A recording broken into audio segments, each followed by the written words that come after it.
ಲಂಚ ಲಂಚ ಲಂಚ ಲಂಚ ಸಾಯಂಕಾಲ ತನಕ ಪಬ್ಲಿಕ್ ಹೇಳ್ತಿರ್ತಾರೆ, ನಮ್ಮಂತವ್ರಿಗೆ ಲಂಚ ಕೇಳ್ತಾರ? ಆಯ್ತು, ನಾನು ಬರದೇ ಕೊಟ್ಟಿದ್ದೀನಿ, ನನಗೆ ಕೇಳ್ತಾರೆ ಲಂಚ. ಅಪ್ಲೋಡ್ ಮಾಡಕ್ಕೆ 500 ಇರುತ್ತೆ, 850 ಫೀಸ್ ಕಣ, 1150 ಲಂಚ. ಯಾಕೆ ಬರ್ಬೇಕು ನಾವು? ಪಬ್ಲಿಕ್ ಗೊತ್ತಿಲ್ಲದೆ ಕೊಡ್ತಾರೆ. ಏನು ಕೇಳಿದ್ರೆ ಕೊಟ್ಟು ಕಳಿಸಿ ಟೈಮ್ ಇರಲ್ಲ.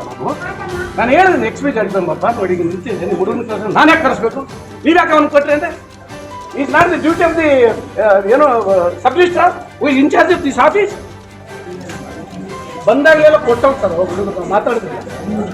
ಮಾತಾಡೋ ರೀತಿ ಗೊತ್ತಿಲ್ಲ, ನೀತಿ ಗೊತ್ತಿಲ್ಲ. 72 ವರ್ಷದ ಮನುಷ್ಯ ನಾನು.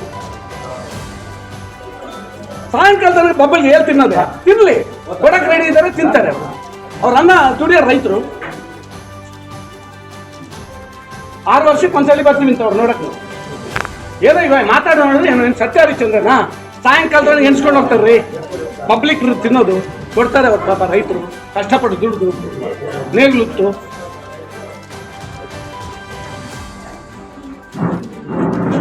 ನನಗೆ ಕ್ವಶನ್ ಮಾಡ್ತಾರೆ, 850 ಫೀಸ್ ಇದೆ, 1150 ಯಾಕೆ ಎಕ್ಸ್ಟ್ರಾ? ಆಯಿತು, ಇನ್ನೂ 400 500 ಕೊಡಿ ಅಂದರೆ ಕೊಡ್ತಾರಪ್ಪ.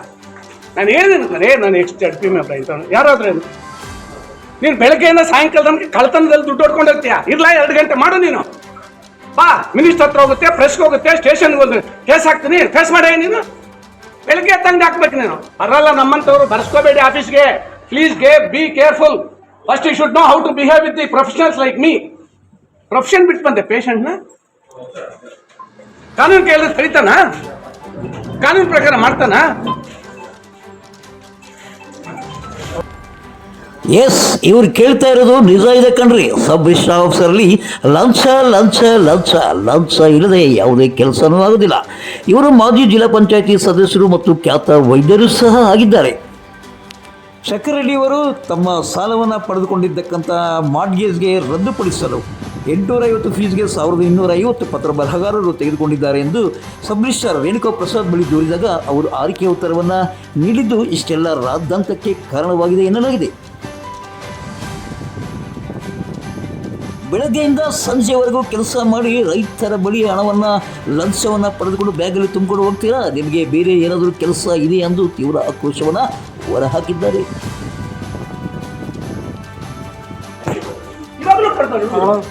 ಲಂಚ ಡಿಮ್ಯಾಂಡ್ ಮಾಡಬಾರ್ದು ಯಾವನೇ ಆಗ್ಲಿ. ಅವನು ಆಫೀಸರು ರಿಕ್ವೆಸ್ಟ್ ಮಾಡಿ ತಗೋಬೇಕು, ಹಿಂಗೆ ಕೈ ಬಗ್ಬೇಕು ರೈತರ ಹತ್ರ, ಹಿಂಗೆ ಕೊಡಿ ಸ್ವಾಮಿ ಅಂತ. ತಗೊಳ್ಳಲ್ಲ ಲಂಚ ಹಾಕೋದ್ರು ಹೋಗ್ತೀರ? ಅದು ನನ್ನಂತವನ್ಗ ಇಸ್ಕೋ ಆಯ್ತಾ ನಿನ್ ಕೆಲಸ? ಅವಮಾನ ನಮ್ಮಂತವ್ರಿಗೆ. ಹಂಗೆ ಸರ್, ನಮ್ ಖರ್ಚಿಗೆ ಇಲ್ಲಿ ಬರ್ತೀನಿ ಮೇಡಮ್ ಇಲ್ಲಿ ಪಾಪ ಕೊಟ್ಟು ಹಂಗೆ ಹೋಗ್ತೀವಿ. ಯಾವ ಥರ ಗಲಾಟೆ ಮಾಡಿ ನೋಡ್ತಿರ್ತೀನಿ. ಒಂದು ಸ್ಟೇಷನಲ್ಲಿ ಕೂಡ್ಸ್ಕೊಳ್ಳೋಣ ನಾನು 5 ನಿಮಿಷದ ಮೇಲೆ ಕರೆಸಿ. ಇವಾಗ ದೊಡ್ಡ ಮನುಷ್ಯನಾ? ಬೆಳಗ್ಗೆಯಿಂದ ಸಾಯಂಕಾಲ ಎಣಿಸ್ಕೊಂಡು ಬ್ಯಾಗಲ್ಲಿ ತಗೊಂಡು ಹೋಗ್ತಾರ್ರಿ. ಮತ್ತೆ ನಾನು ಹೇಳಿದ್ರು, ನಾನು ZP ಮೆಂಬರಪ್ಪ, ಕೆಲಸ ಹಿಂಗಿದೆ ಮಾಡ್ಕೊಡೆ ಅಂತ. ಆಯ್ತು ಸ್ವಾಮಿ ಅನ್ಬೇಕಾ? ನೀವೆಲ್ಲ ಪಬ್ಲಿಕ್ ನೋಡ್ದಂಗೆ ಕೇಳಿಸ್ಕೊಂಡ್ರಲ್ಲ ಇಷ್ಟೊತ್ತು ಮಾಜಿ ಜಿಲ್ಲಾ ಪಂಚಾಯತಿ ಸದಸ್ಯರಂತ ಡಾಕ್ಟರ್ ಚಕ್ಕರರೆಡ್ಡಿ ಇವರ ಆಕ್ರೋಶ. ಹಣ ಪಡೆದುಕೊಂಡ ಪತ್ರ ಬರಹಗಾರನ ಕರೆಸಿ ಸಮಸ್ಯೆಯನ್ನು ಬಗೆಹರಿಸಬಹುದಾಗಿತ್ತು ಸಬ್ ರಿಜಿಸ್ಟ್ರಾರ್ ರೇಣುಕಾ ಪ್ರಸಾದ್. ಆದರೆ ಇಷ್ಟೊಂದು ಗಲಾಟೆ ಗದ್ದಲಕ್ಕೆ ಅವರ ಒಂದು ಆರಿಕೆಯ ಉತ್ತರವೇ ಕಾರಣವಾಗಿದೆ ಎಂದು ಸಾರ್ವಜನಿಕರು ಗುಸುಗುಸು ಮಾತನಾಡಿಕೊಳ್ತಾ ಇದ್ದಾರೆ.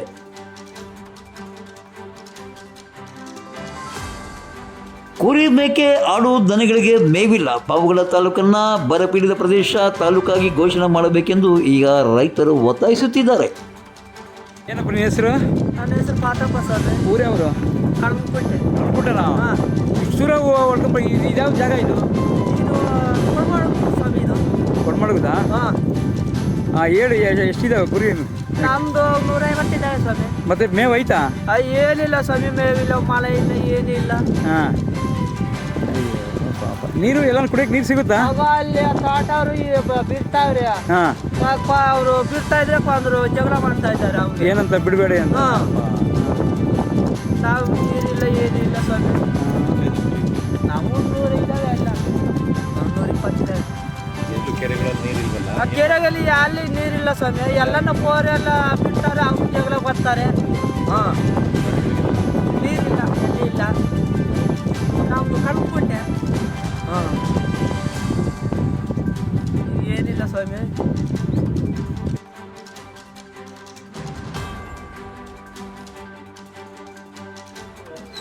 ಪಾವಗಡ ತಾಲೂಕಿಗೆ ಇಲ್ಲಿವರೆಗೂ ರಾಜ್ಯ ಸರ್ಕಾರದ ಮಹತ್ವಾಕಾಂಕ್ಷಿ ಗ್ಯಾರಂಟಿ ಯೋಜನೆಗಳಾದ ಗೃಹಲಕ್ಷ್ಮಿ ಮತ್ತು ಯುವ ನಿಧಿಯಿಂದ ಒಟ್ಟು 323 ಕೋಟಿ ಹಣ ಮಂಜೂರಾಗಿದೆ ಎಂದು ಪಾವಗಡ ತಾಲೂಕು ಗ್ಯಾರಂಟಿ ಸಮಿತಿಯ ಅಧ್ಯಕ್ಷರಾದಂಥ ಪಾಪಣ್ಣ ತಿಳಿಸಿದ್ದಾರೆ. ಪಟ್ಟಣದ ತಾಲೂಕು ಪಂಚಾಯಿತಿ ಕಚೇರಿಯ ಸಭಾಂಗಣದಲ್ಲಿ ಹಮ್ಮಿಕೊಂಡಿದ್ದ ಪ್ರಗತಿ ಪರಿಶೀಲನಾ ಸಭೆಯ ಅಧ್ಯಕ್ಷತೆಯನ್ನು ವಹಿಸಿ ಅವರು ಪಾವಗಡ ತಾಲೂಕಿಗೆ ಇಲ್ಲಿಯವರೆಗೆ 323 ಕೋಟಿ ಹಣ ಮಂಜೂರಾಗಿದೆ ಎಂದು ತಿಳಿಸಿದ್ದಾರೆ. ಸಭೆಯಲ್ಲಿ ಇವ ಮಧುಸೂದನ್, ಗ್ಯಾರಂಟಿ ಸಮಿತಿ ಸದಸ್ಯರಾದಂಥ ದಿವಾಕರಪ್ಪ, ಲಕ್ಷ್ಮೀ, ಕಲ್ಪವೃಕ್ಷ ರವಿ, ಶಂಶುದ್ದೀನ್, ಉಮೇಶ್, ವೀರಾಂಜನೇಯ, ಸುಮಾ ಅನಿಲ್, CDPO ಸುನೀತಾ, ಬೆಸ್ಕಾಂ AW ಕೃಷ್ಣಮೂರ್ತಿ, KSRTCಯ ಶರಣ್ ಹಾಗೂ ಆಹಾರ ಇಲಾಖೆಯ ಅಧಿಕಾರಿಗಳು ಮತ್ತಿತರರು ಉಪಸ್ಥಿತರಿದ್ದರು. ಪಾವಗಡ ತಾಲೂಕಿನ ತಾಜಾ ಸುದ್ದಿಗಳಿಗಾಗಿ ನಮ್ಮ ಚಾನಲನ್ನು ಪಾವಗಡ ಪವರ್ ನ್ಯೂಸ್ ಎಂದು ಟೈಪ್ ಮಾಡಿ, ಸಬ್ಸ್ಕ್ರೈಬ್ ಮಾಡಿ, ದಾರಿಯಲ್ಲಿ ಪ್ರೋತ್ಸಾಹಿಸಿ, ಬೆಂಬಲಿಸಿ, ಲೈಕ್ ಮಾಡಿ, ಶೇರ್ ಮಾಡಿ. ನಾನು ನಿಮ್ಮ ಸತ್ಯ ಲೋಕೇಶ್, ಸಂಪಾದಕರು ಪಾವಗಡ ಪವರ್ ನ್ಯೂಸ್.